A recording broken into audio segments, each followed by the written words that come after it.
Welcome everyone to Blaugrana Planet, welcome back to a new video, and today we are going to be discussing the audios that have been leaked through the night that expose Riqui Puig.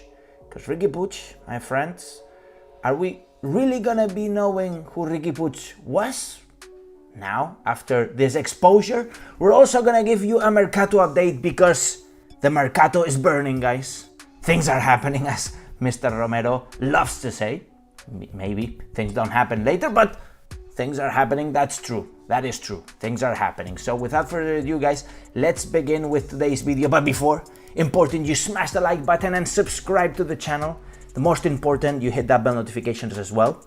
But the most important is that you smash the like button right now before we start the video. And let's get this video to hundreds, millions, thousands of likes. Let's go, let's do it. So without further ado, let's begin. Okay, so Riqui Puig. Guys, we had huge controversy through the years with Riqui Puig, that he should play, that he should not, that why doesn't he get game time, why is Koeman bullying the player, why is he being, why are there rumors that he's being some sort of a prick? Well, maybe we can start understanding a little bit more how Riqui Puig was in his private life, because some audios have been leaked. There's only 3 audios, you know, they're very brief, they're very short, but I think they're pretty clear on what Riqui Puig likes to think and who Riqui Puig really is.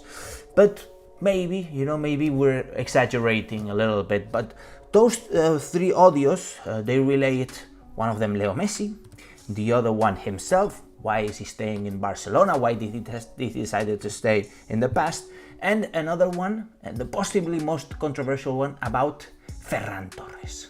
Guys, poor guy Ferran Torres, who's getting bullied from side to side. The man is only 21 years old and he's been for a few months in Barcelona. I'm gonna read you what these audios are saying. By the way, Riqui Puig is officially an LA Galaxy player. The documents have been signed already. He's no longer a Football Club Barcelona player. So after all of this saga, all of this soap opera, these are the audios that has been leaked. First of all, he talks about Leo Messi. He says, very brief, very short, that he understands, possibly because he's very angry, but he doesn't state that why, but he understands the reasons and why Leo Messi is upset, because he had been in Barcelona for 14 years of his career. Okay, you can understand, okay. Then more fiery one. He says, the person asking him the questions in these audios asks him, why did you decide to stay in Barcelona if you had big offers from teams like Chelsea, from teams like I think it was Milan, AC Milan? And he replies, I am very good here in Barcelona. Let's see, because there they pay you double, but you're all alone. Okay, so, you know, to me, this audio represents that he wants to stay in the club, he has his friends here, etc., etc. But when you don't get any playing time, I think you need to consider departing, you know. And he preferred to stay here, to be comfortable in the city and not getting any playtime over his career. I think it kind of shows the ambition that this player has, a little bit. That's my opinion. Of course, let me know your opinions, guys. I see a comment saying from Alexander the Ganja Shaman saying Koeman was right. Maybe Koeman was right. But then Riqui Puig goes a little further here and starts talking about Ferran Torres. Actually, the interviewer, if you can call it that way, the person in the audios asking him the question, asks him, but what do you think about Ferran Torres, the new signing of Football Club Barcelona? Do you think Barcelona should have spent the 55 million for the player?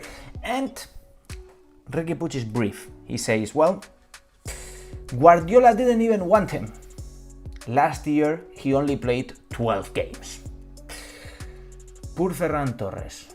Again, young guy, 21 years old. Riqui Puig is even older than him. Riqui Puig is 22. I'll let you guys digest this and let me know what you think about Riqui Puig after these audios have been leaked. I think it's clear that Riqui Puig maybe wasn't that nice of a guy, you know? We maybe had an image that wasn't the reality in terms of Riqui Puig. Anyways, moving on to the Mercato, because a lot of things are going on and the Mercato is still burning. The first news that we knew literally a few hours ago is that Azpilicueta will be renewing with Chelsea for the next 2 years. He has been requested by Xavi to wait a little bit more, and he said, listen, my friend, we cannot wait anymore, and I'm going to be renewing with Chelsea. He's the captain, is the most understandable, he's been there for years and years, he's won a lot of titles, and he respects the club. I think Azpilicueta is a very polite guy. He does things very nicely, and he didn't want to put Chelsea in a hesitation situation, and he decided to end it here. He's going to renew with 2 more years, and possibly he's going to be announced very soon. Information from Gigantes, Gerard de David Romero himself. So no more Azpilicueta. I think, you know what, we have Koundé, we have Araujo, we have Sergio Dest in that position. Even if you can force it, Sergio Roberto in that position. It's not the biggest drama. I think obviously Azpilicueta would have helped, but let's not lose our heads for all of this. Let's not invest 10 million euro like maybe they asked for. No way, we're not doing this. Moving on to Aubameyang. Last night, whoa, crazy. Apparently Chelsea would be interested in acquiring Aubameyang. Aubameyang, who arrived here last year, he has a 2+1 year contract. And let's remember Aubameyang's contract situation with Barcelona, because he signed a very curious contract, interesting contract. The first year, so last year, Aubameyang was earning 2 million per year. But this next season, he was jumping to 18 million euro this season, because it's a high-level striker and he deserves to get paid. So he's getting compensated for what he didn't earn last year. Obviously, we couldn't pay him because of this financial fair play situation last year, and we're gonna compensate him this year. He's a quality player, of course, scored a lot of goals. To me, Aubameyang, literally a maestro of the goal, a real number 9. Now we have Lewandowski as well, and Chelsea, after getting in trouble, not finding the right number 9, they have said, you know what, maybe Aubameyang is the right guy. Experience in the Premier League, still on fire. Guess what? Xavi said, no way, my friend, no way, amigo, no way, Jose. Aubameyang is staying in Barcelona, even though Barcelona are going to have to deal with this high wages, which, you know what, I have to understand, because last year earning 2 million euro per season, scoring and all the goals that he did and being so determinant, I think that he deserves it, even that we have Lewandowski here. And I think that Lewandowski and Aubameyang are compatible. You can play both of them at the same time. So I think that we shouldn't lose key players like Aubameyang just yet. Maybe next year or during the winter. Let's remind ourselves that we have the World Cup in the middle, guys. There's gonna be some time. I think it's a couple months, right? The La Liga is gonna be stopped. Maybe in the winter we could consider it. Maybe, who knows? But right now, Xavi said, no way, Jose. No negotiations ongoing. He's gonna be staying there for Chelsea. I'm sorry. Once again. Moving on to Chelsea again, Marcos Alonso. Right now, after losing Azpilicueta, who's going to be renewing with Chelsea, as I said, next priority, left back from Chelsea. Man, Chelsea are demolished. We're putting Chelsea in the mud. If we sign Marcos Alonso, which he would be eager to join Barcelona, and by the way, I have heard that he is a Barça fan, even though he played in Madrid and whatever they want to say. His dad also played in Barcelona. His grandfather played in Real Madrid, but his dad played in Barcelona. And he said to a very famous reporter, Luis Canut, that he is a Barça fan until death. Marcos Alonso. Careful with that. I think that it would be nice to have Marcos Alonso in the squad, just more competition there, but yet I think that Alejandro Balde, my friend Alejandro Balde, would be nicely covering that position, and maybe we don't need to invest in Marcos Alonso, but you know what? The more the better. Still, we still need departures. Remember what I said yesterday on the video? Barcelona, economically, we're good until Tebas says otherwise, but we have too many players. We have 28 players, or maybe we're going to be dropping one or two now that Riqui'S is going, etc., etc. But certainly we need departures to register players like Marcos Alonso. Moving on to Memphis Depay, because guys, Memphis Depay is finding an overbooked forward positions. You have Ansu Fati, you have Ferran Torres, Aubameyang, you have Lewandowski, you have Rafinha, you have Dembele, and then you have Memphis Depay, which I think he's a great guy. He is a very nice person indeed. He came in a very difficult situation. It's an opportunity to play for Barcelona, but now his chances are diminishing year by year, and if he stays, certainly is gonna be a big blow for him. Maybe he's gonna miss the World Cup if he doesn't play. Who knows? That's not my decision, but of course if he doesn't get minutes, then he should get minutes. That's the conclusion. Memphis Depay could be on his way to Juventus, guys. That is what it seems that's gonna happen. Juventus don't have a striker right now. They're trying to push. They lost Dybala, they lost Bernardeschi, as I said yesterday on my video, and they would be keen. Juventus would be keen to pay something for Memphis Depay, even though the player says, "Look, listen, I want the freedom letter."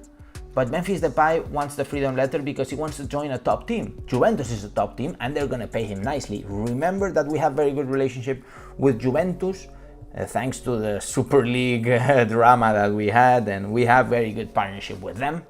Maybe we could do an exchange. Guys, let me know. Do you think that that Juventus could be a good destination, or do you want to keep Memphis Depay? Do you think that Memphis Depay could be useful? Maybe selling Aubameyang and keeping Memphis Depay? Imagine you sell Aubameyang for 40 million. 40 million. You save 18 million in wages and you income 40 million euro for the transfer fee, and then you keep Memphis Depay, who earns 6 million euro per year. Interesting, right? I don't know. It's just ideas. I'm just thinking. Moving on, guys. Moving on to Neto, because it's now official pretty much. He is going to be moving to Bournemouth. Bournemouth only had one goalkeeper, and they are signing Neto Maurara. Neto has been in Barcelona for 3 years. He hasn't played too much. I think it was 20 games or so, or maybe even less. And he conceded pretty much the same goals of the games that he played. And Neto Maurara had a considerable wage for being a reserve goalkeeper, and there was a big problem with his wages because no team wanted to hire the guy and maintain his wages. If he was not going to maintain his wages, he was not going to move. So the issue and the solution was to trade him for free, and this is eventually what Barcelona did. Neto Maurara is leaving Barcelona on a free. He's going for free. By the way, smash the like button. 230 people watching, only 78 likes. Make sure to destroy the like button. Let's get this thing to 500, 600, 700, 1000 likes. Pump it. So as I said, Neto is leaving on a free. A disaster? Well, you know what? I think we lost some money here, because we certainly paid or traded Neto for what was his name, that Dutch goalkeeper Thielesen, and eventually Neto had some value, and well, whatever he's leaving, we're saving his wages, which is great, and we're lowering the wage bill, which was needed. So Neto, my friend, thank you and good luck. And Iñaki Peña, be ready, my friend, I count on you. Next on, Nico Gonzalez. Nico Perez is a friend of mine. I always confuse his name. Nico Gonzalez has more luck, and finally he's gonna be staying. Apparently, according to the latest news, he's gonna be staying in Barcelona, despite everything that was going on with Pjanic, maybe deciding that he was going to be forced out because he wants to get play time. He's a young guy, he needs minutes, and Pjanic was going to take his position. Guess what? Xavi said, whoa, stop the train. I'm leaving, won't be too long till I'm right or wrong. That was the song. Anyways, what I was saying is Nico Gonzalez is going to be staying because Xavi said so, and I hope he gets minutes. And if Xavi says that he wants him in the club, then he will probably get minutes. We will see.